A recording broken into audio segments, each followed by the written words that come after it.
Hello there folks, me RJB from RJBTV, and I'm back. It's been about a week, but we're looking at Freyja going up against Gomdor, known as Byul. Freyja against Byul, the former professional Terran here on the Zerk. Gomdor, Byul, very good player, has proven himself to be among the elite in the fastest map world over the past few years. And you could argue that at times he has been the number one, but most of the times he is like just a top 5 player. And I'm saying just, but saying just doesn't do it justice, because that is, well, he's one of the best players in the world on fastest map. Then we have Freyja here. Used to be a Hunter's Gosu, one of the best Hunters players in the world, decided to play fastest, started with 2v2 and 3v3. And very quickly became one of the best players in 2v2, 3v3, and then decided, you know what, it's time to branch out into 1 versus 1, because I have yet to conquer the 1 versus 1 world. And guess what, he is a rising star. He is one of the few players who has decided to just break onto the scene of 1v1 and pretty much immediately show that he is the real deal. He has beaten a lot of players. He's beaten Byul, he's beaten Brain, Burger Sasu, and a lot of other players on the list. He's pretty much beaten every single one of them. He might actually become the new number 1 player in 1 versus 1, 2v2 and 3v3 combined. On every single mode, he is legitimately a beast. So he goes with a bottom side scout there. Well, let me turn on the music for the game. Let me just really quickly do that for you. Yeah, a bit of background music. Just a little bit more atmospheric, if you know what I mean. It just gives a little bit more vibe to the experience, hearing the sound of the game there in the background. So a little bit of SCV harassment there, and he's going to lose that SCV. Tries to kill that, does not kill the drone. Very close little micro move. Marine is on the way there though, and there's no Sunkens there yet. He's going to start one right now. There's a Zerkling's on the way. This one's going to try to find that one drone. Actually, the drone turned into a Sunken, so that one is going to stay alive. And that drone there trying to stay alive, just going to keep harassing a little bit. Going to try to kill maybe one of those drones. Not just going to be annoying. Reduce the HP on those drones, but not a single drone will die, I hope, for Byul. He's going to have to catch that Marine before anything dies. Does not get the kill. That's a bunch of low HP drones. Also, did you know that if you turn a drone into a Sunken and then cancel it, like a creep colony or an extractor, it restores all the HP on the drone. So you can like start the extractor, cancel it, and the drone is fully healthy again, but it does cost you a little bit of minerals to do so. But it might be better than losing it or building something you don't really want to build. But everything that you see right here, Byul intended to build it. And for a double hatchery pool, then a 3rd hatchery, a gas and a Sunken. He's doing a very minimalist play here. He's going to try to survive with the least amount of minerals spent. Has to get a 2nd Sunken there though. Whereas we can see that Freyja went for a fast factory. In fact, he went for the factory before finishing the academy. So he's got the factory on the way before Stim and before medics. And now we can see that Freyja, just having researched Stim, is now on the attack. Got 2 medics, a couple fire bats, and a couple marines. A couple more are coming there up in the front. That's going to be a supply depot, not a bunker. I thought he's going to build a bunker or a supply depot in the front. It's going to be a bunker just to be sure, just to be safe against counterattacks. Now, Byul's doing a pretty good job of fortifying himself. There's 1, 2, 3, 4 Sunkens. This one is a little bit far away. This one cannot help out against attacks on the backside. These 2 should be enough. Actually, these 3 should be enough against the Marines. So very well spaced out Sunkens. Although, if he wants to go down here, you can actually kill this Sunken and then snipe the Hydralisk Den, which might destroy and ruin Byul's plans to maybe go for lurkers. And I think that's what he's going to try to do. Runs in there. Now, I think he noticed that, yeah, I can probably snipe it, but he decides against it for now. Maybe he wants to get range first. Like, there's always trade-offs. If he goes to kill this Sunken, he loses some Marines. If he then goes to kill the Hydralisk then, he might lose a couple more Marines, and by losing too many Marines and medics, he might be open to a counterattack. So at the moment, this is just standing there to put pressure onto Byul to force him to build more Sunkens. Because Byul is in fact a little bit slow with his lair, just a little bit slow with the lair, which means the lurkers that are going to have to be built at some point are also a little bit slow. Actually, he's going for a Hydralisk with speed. Now, the question then becomes, is he going to go for the attack? Yeah, he's going to go for the attack. Stims right into the front side, and actually, I don't think that's going to be too successful. That's a lot of Sunkens, actually. Takes down 2, keeps a couple Marines alive. He has 4 medics in the mix. This one, yeah, 2 more Sunkens stay alive. This one almost went down. 2 did die. Got a couple of kills there as well. We saw some Zerkins go for a counterattack, but there's too many Marines there in the choke to really get hurt by that counterattack of some Zerglings. So Starport there finished up, gonna get a science facility right about now. He needs detection against lurkers, because lurkers seemingly are indeed on the way.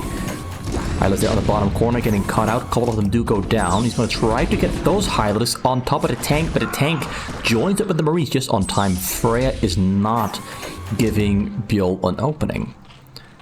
What I really like about Freyja's approach here is that he seems to play this with a lot of self-control and restraint. He's not overstepping his boundary. Now this might actually kill some Marines. Stims from behind there though. Byul thought he had a great move.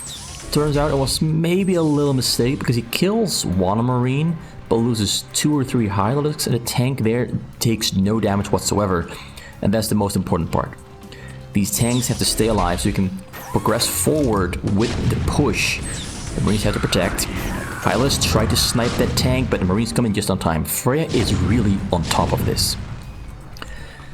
Now we do have a science facility. Vessel is on the way. You have a command center number 2 almost finished up. Gonna build a comsat station there very soon. Lurkers are morphing. Watch the timer on the lurkers. Still needs about 10 more seconds. He's steering forward. He's trying to end it as fast as he can.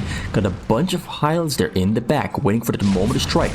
He's gonna strike together with the lurkers. They're all gonna go at the same time. It's gonna be a tricky call, because it all depends on how well can Freyja play the defense here. Is Byul gonna break through, or is Freyja going to successfully kill this attempt at breaking free? The 2 bunkers there certainly will help him out.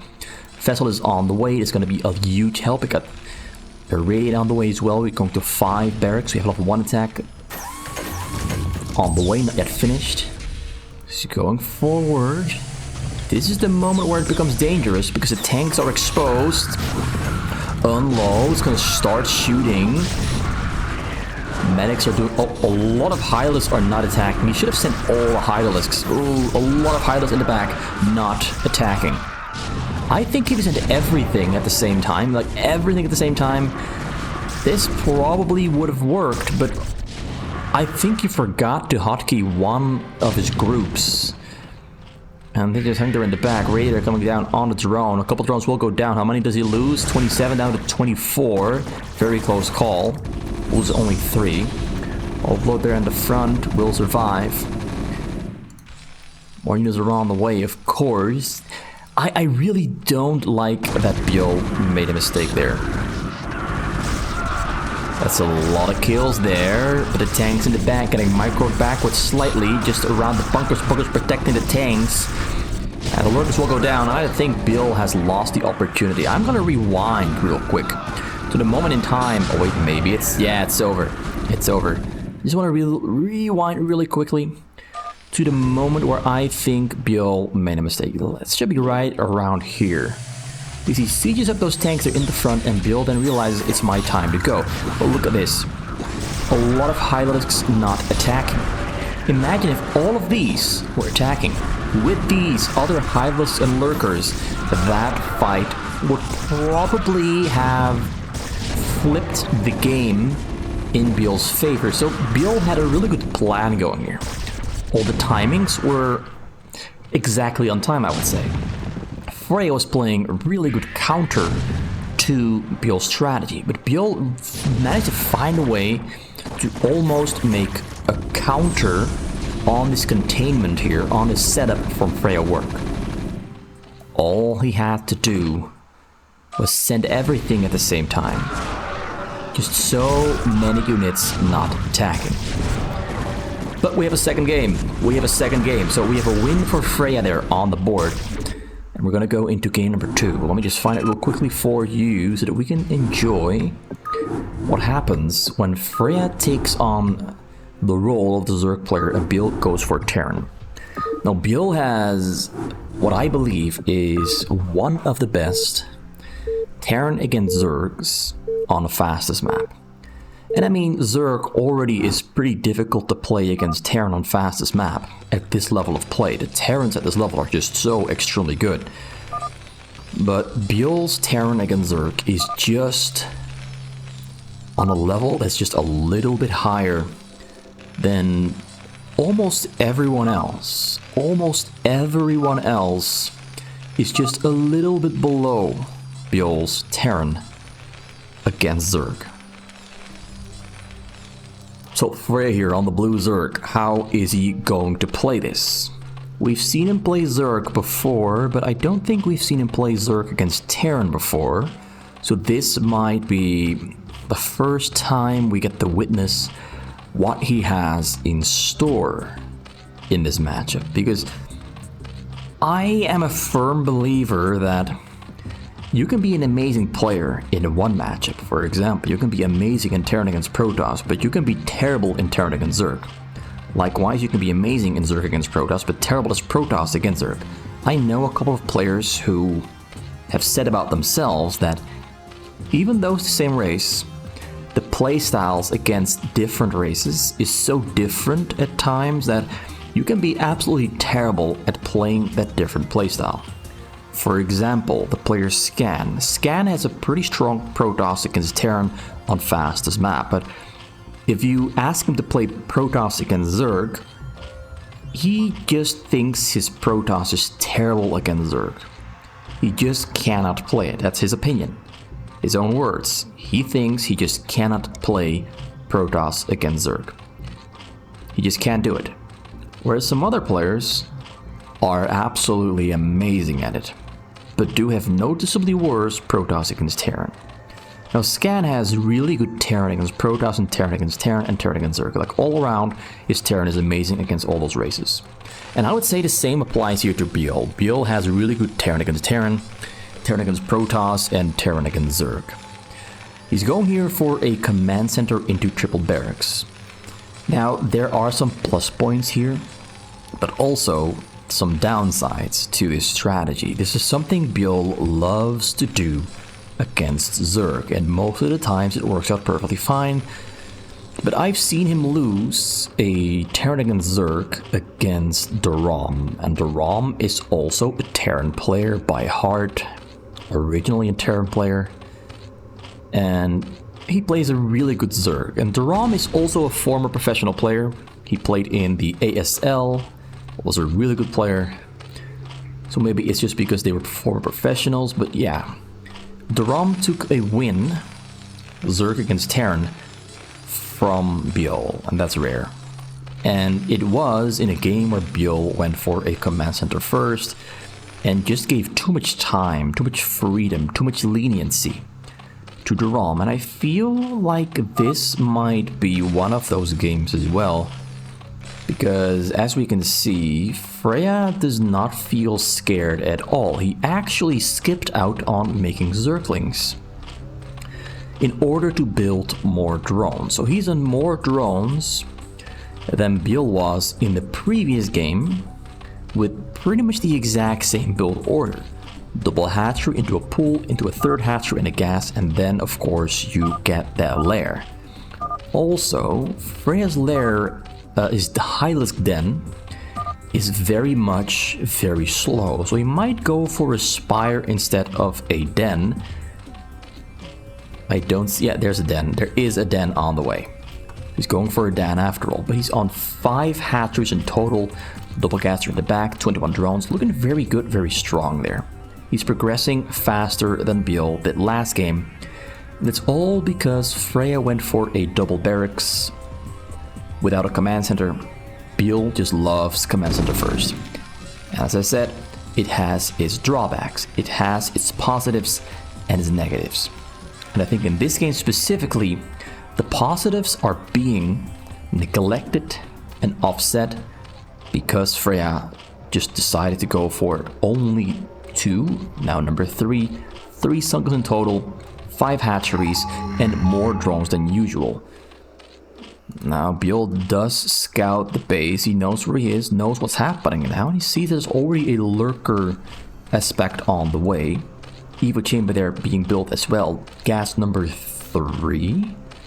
Even more drones on the way, 5 highlights to be turned into lurkers. We got a scan in the back there for Byul, he's on 4 gas. That's a very early 4 gas. He's gonna go for triple starboard or for starboard science facility and a factory. Basically double factory starboard science vessel with irradiate. So the Marines are coming from across the map. That's about 12 Marines, I say. 12 Marines, 3 medics. The magic number.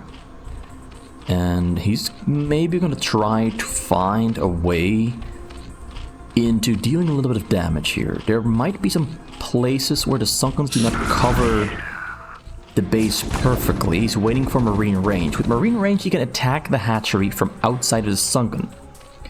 So the Sunken range is about to this part. With Marine range, you can send right about there and hit the hatchery. But Freyja is already setting up a counter attack, waiting for the Marines to overstep their range, overstep where they can be and fight.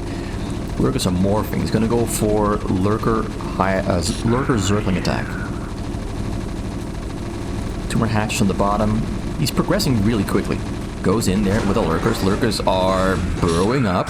Gets a great surround. All the Marines do die. Yeah, Freyja just finds ways of creating very good setups. Hiding in the corner, and with a very good coordination in the front and in the back, cuts off the escape path and kills everything with a great surround. But that doesn't mean you can break through the choke point here just yet, because we do have a scan in the back. We got a science vessel on the way, but it's still pretty far away, to be honest. There might actually be a slight window of time where you can go in, but of course Freyja doesn't know that there wasn't 50 energy on this combat station. So he wisely decides to burrow up somewhere on the middle, so that Byul has to siege up and slowly push those lurkers back. And the lurkers will unburrow, move back a little bit, and reburrow. And then do the same thing every single time those siege tanks come within range. Fishing on the side there with some Zerglings is a very good play, because you do not want to get caught off guard by dropships or science vessels running in for a radiate. I really like that he already has 7 hatcheries and 2 more for a total of 9 there. 42 drones, he's already pretty rich. Usually you're not yet on 42 drones at this point in the game, because usually you're scrambling to stay alive against a very aggressive Terran. Byul is playing this rather defensive, I would say, and that's because he lost all those Marines just earlier while only having he had a triple barrack Marine production. So he pushes the lurkers back. The great thing about tanks is that tanks have a little bit more range than lurkers do. So you can, with a vessel, attack move your tanks without getting into lurker range, as long as the vessel provides vision of the lurkers. Now Freyja runs all the way to the bottom side. He might still be trying to go for a backside surround, or try to go for a run by. He's gonna go for a run by using the vision of his overlords to determine exactly where the Marines and tanks are. Is he gonna run into Byul's base, or is he gonna go for a backside attack? He's gonna try to cut off the escape path. Okay, he's gonna try to kill reinforcements. Some Zerglings are waiting in the back. Got a vessel in the sky, got Hive there on the way. Lurkers and Hylas are preparing for the counter move. Supply counts are about the same, well, 20 difference, but about the same for a Zerg against Terran. Both have about the same worker count, so that is looking very good for Freyja. If a Zerg has the same amount of workers as a Terran this early, that Zerg has done a really good job of growing and getting bigger. A couple more. Oh, goes for a radiate on a lurker. Spire's finished up. Hive is finished up. Radiate tries to go for... Fences tries to go for a Radiate on the drones. Goes for the attack there on the front side. He decides to go. Reinforcements getting intercepted there. He gets for a scan, and while he tries to scan and clear out the middle, he goes for a surround attack there on all the units in his base. That was beautifully executed. That is what Byul was planning to do in the previous game, but where he messed up by leaving one control group of Hydralisks behind at his main. This is what it would have looked like. This is what it would have looked like if Byul did not screw up his attack last game. Freyja simply has seemingly better coordination going on. Like every single step of the way, his coordination is looking great. It's looking exactly what it has to look like. No mistakes are being made.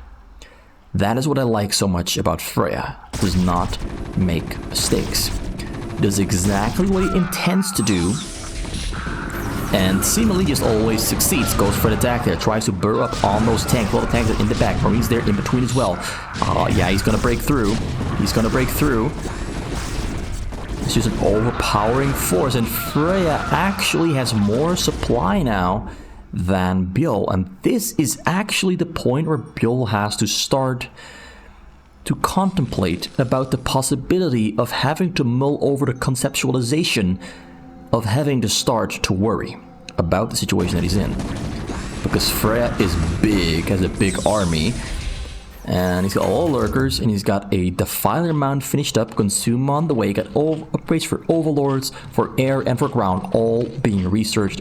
He's retreating for now, pulling some units to the side to once again open up the possibility of a backside attack, to go for a pincer maneuver, to go for a surround on Byul's forces. Now Byul keeps most of the units here back at home, sending just the Marines out forward, keeping the tanks here back. Vessels are scouting the vicinity, looking for lurkers that might be hiding somewhere. Finds no lurkers, regroups all of his army, and goes for the push yet again. Now we do have Consume finished up and Defiler's on the map, so he's going to go for a little bit of Radiate swarm action. Now, can Byul get some Radiates down on the Defilers before the Defilers become a problem? There's 1, 2 Radiates. Yes, he gets 1 Dark Swarm up. Gonna get number 2, gets 2 Dark Swarms up. But the Lurkers are being blocked by Hydralisk, but the Lurkers do arrive on the scene under the Dark Swarm. And yet, it's time for... Wait, actually, he's gonna try to Radiate all the Lurkers so that he does not have to unsiege his tanks. But here's the catch. The tanks are shooting on the lurkers, which allows these Zerglings to push forward really nicely and get some kills on the tanks. Now, most of the tanks do survive, but that was a really good pushback by Freyja. He lost what he could afford. More Defilers are finishing up here back at home. A huge circling Hydralisk army. The Hydralisks from behind are coming in, and they do finish off all the tanks. Maybe not. Yeah, he's gonna kill all the tanks. Oh, beautifully done. Byul is getting caught, unaware, not making mistakes. It's just that Freyja recognizes how to win these engages every single time. He finds a way. He sees it in his mind that this is the way to do it, and he makes it work. That's a difficult part about StarCraft. Sometimes you know exactly what to do, but can your hands actually make it work? Do you actually have the control over your units to make the thing you visualize in your mind actually happen? Goes for a bunch of Radiates there on lurkers and loses one of his Guardians that's morphing. Actually, it's Devourers morphing. No Guardian, it's just Devourers, probably to push the vessels away. No Guardians in the mix. He's gonna go hunt down those vessels right about now. Byul sees a moment where there's nothing in the choke point to push him away. He's going to try to secure this area right now, but he might be going in with too small an army. It's only a couple tanks and a couple Goliaths. He retreats, sets up 1 tank, sieges up 2 more. I don't think that was the right call right there. His army is too small and Freyja is way too big. He's going to lose this little army here. He's going to lose the tanks and the Goliaths, and that is going to, of course, work out in Freyja's favor. Now we do have Valkyries in the sky, but I don't think the Valkyries are the right option. I don't think Valkyries are the answer. Because it's the Vars, and the Vars are ready to fight back against the Valkyries. Now, Radiates do work very well against the Vars, but the Valkyries do not have a lot of added value at this point in time. Now he has a group of Overlords loaded up with units, going to try to fly around those Valkyries, going to try to take them down with the Hylics. While the Vars are debuffed, he doesn't see the Overlords flying, and actually, there's nothing back at home. So here at the front, goes for the Dark Swarm Lurker push.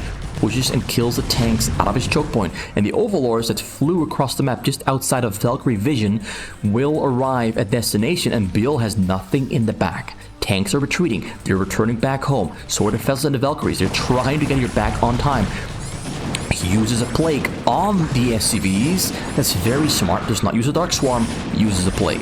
And this might, yes, there's the Dark Swarm. So first the Defiler uses Plague on the SCVs. The SCVs will die very quickly because they will all be on 1 HP.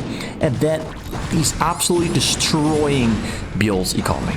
This is absolute destruction. And the front side is getting attacked as well by a couple Lurkers and the Defiler and Hylics. Freyja is multitasking this like a monster.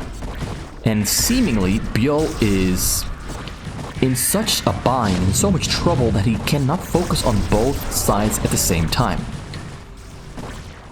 The fighters have been radiated, so once the Dark Swarm ends, the backside can be cleaned out. But the front side is under attack. It is getting demolished. Devastation.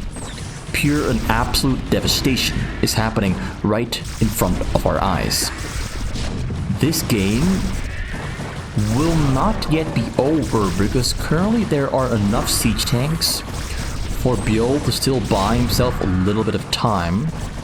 He has a lot of Vessels as well. He might be able to recover just slightly because Freyja also lost most of his Overlords. He lost a lot of his Overlords on that drop. Most of his Overlords were right here and they died. So he's waiting for more. More just finished, so we can now start rebuilding the second half of his army. The last 50 supply is now in production. And the tanks behind the factories are buying Byul some time. Plus the fact that Freyja was down by 50 supply to his max because of the supply block from earlier. Burrowing up some Zerglings for some vision. He's got burrowed Zerglings everywhere on the map. And Byul does not successfully defend, but he defends for now. But the damages are huge. Too big to handle, really. Lost his science facility as well. Lost a couple startboards, lost a lot of factories. Like, how many factories? 1, 2, 3, 4, 5, 6 factories dead and gone. Lost a couple supply depots, lost his main command center, lost 2 command centers in total. If you're building from 2 of them, his economy is very low. He's got 300 minerals, 34 SCVs. It's not looking good. It's definitely not looking very good. And Freyja is using this moment in time to push those Vessels away from his base that are still hanging around, to also clear out these sides. He knows that he's so far in the lead over Byul that he can kind of comfortably just grow a little bit bigger, a little bit stronger, get his entire economy in order, finish his base, build a very good unit composition, and then perhaps comfortably finish the game. That is probably what he's thinking. We have small groups of Vessels flying across the map, looking for some Defilers to kill with a Radiate, maybe a couple Guardians. Not sure what he's going to target, but he's going to target at least something. Goes for the Guardians. And gets a couple Radiates on the Vars as well. Now, I'm not sure if those were the best targets, because you do have the Defilers here. The Defilers are on the scene. But perhaps the real problem for Byul right now is the fact that Guardians exist. He's got the tanks everywhere, okay? A lot of tanks. Perhaps the Defilers are not the problem. Perhaps the Guardians are. Because as we can see, he only has the Vessels to defend himself against the Guardians and a couple of Goliaths on the ground. But it's not that much. It's really not that much.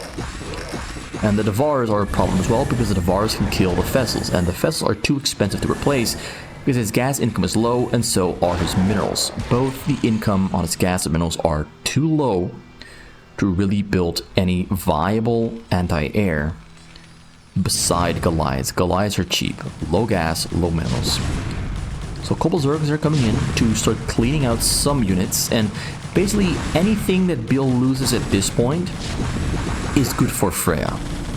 If his economy was better, if his he's using Plague on all of the real estate there. That's actually really smart.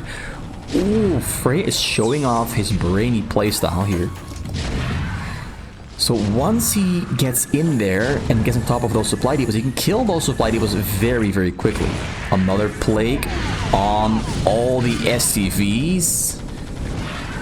There is actually not a Zergling in there, but the Plague there on the SCVs is dangerous. That's deadly. And now Guardian's coming over the front side. He's just peeling away Byul's will to go on. He's taking it slow. He is slowly peeling away strategically at very important infrastructural positions that Byul has. Loses a couple of his supply depots to the burn. That's the thing about the Plague. The structures will eventually, if they become too low, they will burn down to zero. And most of these are still largely operational, but 3 of them did go down. And luckily Byul is not supply blocked because his supply is just very low. But he will have to build some new supply depots, and that is no fun. So big army there on the middle being prepared for an attack. More Hatters on the way here back at home. Actually, where is his army actually? His army looks very small, but... Ah, there it is. Another round of Mutalisks entering the map. So let's go for the attack. Let's break through the front door. Splitting up his Hydralisks. And yeah, he's gonna try to just end this as quickly as he can. The Varus going straight for the... Hits his own the Varus with a Plague. Most of the vessels have been taken down. The Goliaths are the last line of defense against the air units. There's nothing under the Dark Swarm except a tank. The Dark Swarm is actually helping Byul quite a bit. Not the best Dark Swarm. Comes in with Mutalisks there though, and most of the Goliaths have been taken down. Goes for the SCVs. He's gonna go for real estate, gonna go for the armories that have been plagued earlier. If he can take down the armories, he can take away the anti-air. You know what? I think he should have gone for the SCVs, considering the SCVs got plagued earlier. I think he should have gone for this. But this is also pretty good. Stops the upgrades from happening, which means that Byul is still on 2-2-2. He could have been on 3-3-3 very soon if he didn't lose 2 armories. He's now going to be on level 3 attack for ground and air. As Frey is on 3 ground and 3 air already. Wait, 2-1 air? A little bit slow on the Spire upgrades. So yeah, Byul is doing a better job holding on than I expected. Sometimes it's very difficult to break into a Terran base because Zerg units die very quickly. They die very quickly, so sometimes it takes a couple of rounds, some attempts to break into that Terran base. It could take a couple attempts. So very slowly but surely he's setting himself up to try and break through. Now Byul has 76 SCV, so he is pretty much recovered. I'd say he's pretty much recovered. More vessels are spawning as we speak. Zergs are coming into the base. Do we have any Defilers in the mix? No Defilers in the mix. Lurkers are getting into the base, burrowing up. A lot of tanks in the back. Lurkers will go down. But the entire frontal section of Byul's base is dying pretty much. He's lost a lot of supply there in the front. And Freyja, on the other hand, can produce and rebuild his army very quickly. Now the Defiler arrives. Lurkers are burrowed up there in the front. They got a Plague there on tanks and vessels. Very, very dangerous stuff there. This is not what Byul can deal with. These are some really good plagues from Freyja. And the tanks, yeah, the vessels go down. One of them stays alive here on the bottom corner, but it's pretty much dead. It's pretty much dead. 2 HP. And the Lurkers are still killing stuff. So a couple tanks went down, a lot of vessels went down, lost a lot of supply down to 123. And Byul is ready to send in the next wave. How many hatcheries does he actually have? That's 6 on the bottom. Then we have 10, 13, plus 7. You got 20 hatcheries. That's about the sweet spot, to be honest. So vision everywhere on the map. Literally everywhere on the map except the left side. So it goes in yet it...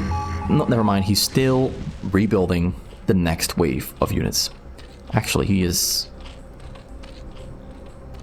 He stopped playing.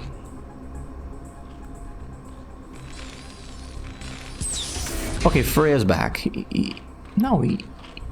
What's he doing?